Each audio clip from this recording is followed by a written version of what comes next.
mbahaye ikaze mu kiganiro isomo ry'umunsi mugezwaho ku bufatanye n'umubwiriza online TV. Mu kiganiro cy'uyu munsi tugiye kuba twagaruka ku ngingo igira iti ese kuki Yesu yapfuye? Ese Bibiliya bivugaho iki? Impamvu Yesu yapfuye ni ukugira ngo abantu bababarirwe ibyaha byabo kandi babone ubuzima bw'iteka. Ibi tubisanga mu Waroma igice cya 6:23 ndetse na Efeso igice cya 7:7. Kuba Yesu yarapfuye bigaragaza ko umuntu ashobora gukomeza kubera Imana indahemuka nubwo ahura n'ibigeragezo bikaze. Ibi tubisanga mu Baheburayo igice cya 4:15.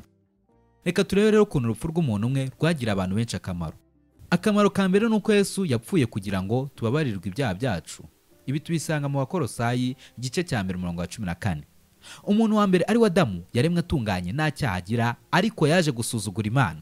Icyo cyaha Adamu yakoze cyagize ingaruka zibabaje ku bamukomotseho bose. Bibiliya ibisobanura igira iti kutumvira ko umuntu umwe kwatumye benshi baba abanyabyaha. Ibi tubisanga mu Waroma igice cya 5:19. Yesu nawe yaratunganye ariko we nta cyaha yakoze. Iyo ni nayo mpamvu yashoboraga kuba igitambo cy'imongano y'ibyaha byacu. Ibi tubisanga muri Yohana wa mbere igice cya 2:2. Kimwe nuko rero Adamu yanduje icyaha abamukomotseho bose, urupfu rwa Yesu narwo rwatumye abantu bose bamwizera bagira ibyiringiro byo kuvanirwaho icyaha. Umuntu avuga ko Adamu yaraze abantu bose icyaha. Igihe Yesu yemeraga kudupfira yari yemeye kwitanga ngo acungure abantu. Ushobora kwibaza uti ese ibyo byagize akahe kamaro? Bibiliya isubiza igira iti nihagira ukora icyaha dufite umufasha utuvuganira kuri Data ari we Yesu Kristo umukiranutsi. Ibi tubisanga muri Yohana wa mbere igice cya 2:1. Akandi kamaro kandi urupfu rwa Yesu Kristo rwatugiriye nuko Yesu yapfuye kugira ngo umwizera wese atarimbuka ahubwo abone ubuzima bw'iteka. Ibi tubisanga muri Yohana igice cya 3:16. Nubwo Adamu yari yararemewe kubaho iteka, icyaha yakoze cyatumye ahabwa igihano cy'urupfu.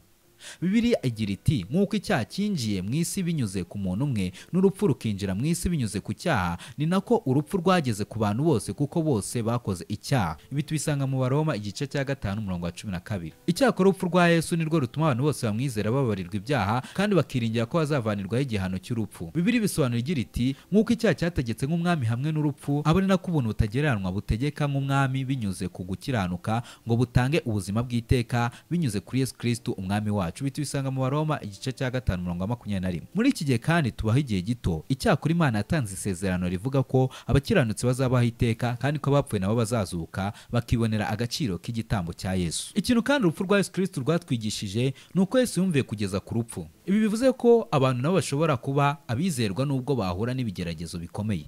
Bitubisanga mu Bafilipi igice cya 2:8. Nubwo Adamu yari atunganye yasuzuguye Imana bitewe n'ubwikunde yifuza ibintu bitari ibye. Nyuma yaho umwanzi ukomeye w'Imana ari we Satani yavuze ko nta muntu n'umwe wakumvira Imana nta nyungu akurikiye, cyane cyane igihe ubuzima bwe buri mu kaga. Ibi tubisanga muri Yobu igice cya 2:4. Icyakora Yesu wari utunganye yumviye Imana kandi akomeza kuyibera indahemuka nubwo yishwe urupfu rw'agashinyaguro. Ibi tubisanga mu Baheburayo igice cya 7:26. Ibyakoze byagaragaje ko Satani abeshya umuntu ashobora gukomeza kubera Imana indahemuka nubwo yaba ahanganye n'ibigeragezo bikomeye biti. Reka turebere hamwe ibibazo abantu benshi bibaza kuri Yesu. Abantu benshi bakunda kwibaza bati kuki byabaye ngombwa ko Yesu ababazwa kandi akicwa ngo acungure abantu? Ese kuki Imana itayisikuraho igihano cy'urupfu? Amategeko y'Imana avuga ko ibihembo by'ibyaha ari urupfu. Aho kugira ngo Imana ihishe Adamu iryo tegeko, yamubwiye ko kutumvira byari gutuma apfa. Igihe Adamu yakoraga icyaha, Imana idashobora kubeshya yakoze ibyo yari yaramubwiye. Adamu yaraze abamukomotseho icyaha n'ibihembo by'ibyaha, ni ukuvuga urupfu.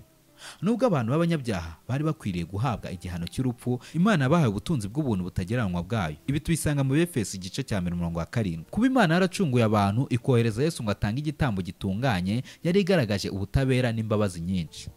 Ikindi kintu abantu bakunda kwibaza kuri Yesu, bakunda kwibaza bati ese Yesu yapfuye ryari? Yesu yapfuye saa 9 z'amanywa, hakaba hari kuri Pasika y'Abayahudi.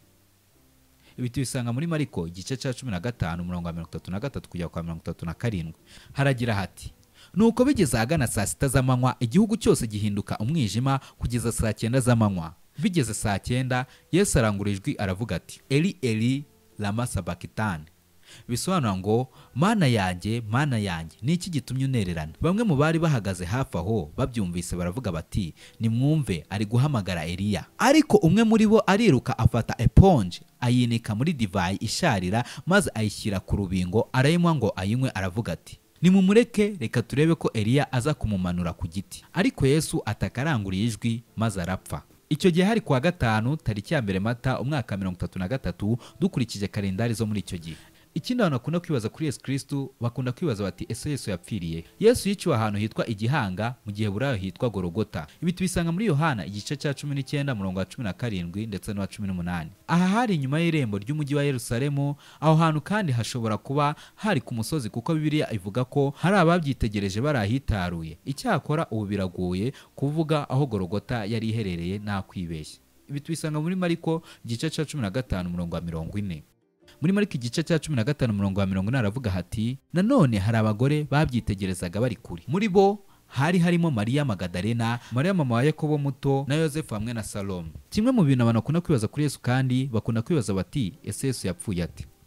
Nubwo abantu benshi bemera ko Yesu yamanitswe ku musaraba, Bibiliya ivuga ko yikoreye ibyaha byacu mu mubiri we akabibambanwa ku giti. Ibi tubisanga muri Petero wa mbere igice cya 2 murongo wa 24. Dore amagambo abiri y'ikigere cy'abanditsi ba Bibiliya bakoresheje bashaka kuvuga icyo Yesu yiciweho, Staulos na Xylon. Hari intiti nyinshi zemeje ko ayo magambo asobanura ingiga y'igiti gishinze. Reka dusoreze ku ngingo igira iti, ese kwibuka urupfu rwa Yesu byagombye gukorwa biki? Ku mugoroba Abayahudi bizizagaho Pasika, nibwo Yesu yatangije uwo muhango. Abwira abigishwa bati, mujye mukomeza gukora mutya munyibuka. Ibi tubisanga mu Bakorinto ba mbere igice cya 11 murongo wa 24. Nuko nyuma kubabwira ati mujye mukora mutya munyibuka, mu masaha yakurikiyeho nibwo Yesu yishwe. Abanditsi ba Bibiliya bagereranya Yesu n'umwana w'intama atambwaga kuri Pasika, kimwe nuko kwizihiza Pasika byatumaga Abisirayeli bibuka ukuntu bavanwe mu bucakara. Kwibuka urupfu rwa Yesu nabyo byibutsa abakristo ko bavanwe mu bubata bw'icyaha n'urupfu. Pasika yizihizwaga buri mwaka ku itariki ya 14 Nisani hakurikije kalendari y'imboneko z'ukwezi. Abakristo mu kinyejana cya mbere nabo bizihizaga urupfu rwa Yesu rimwe mu mwaka. Buri mwaka kandi ku munsi uhwanye n'itariki ya 14 Nisani, abantu babarirwa muri za miliyoni bo hirya no hino ku isi bizihiza umuhango wo kwibuka urupfu rwa Yesu.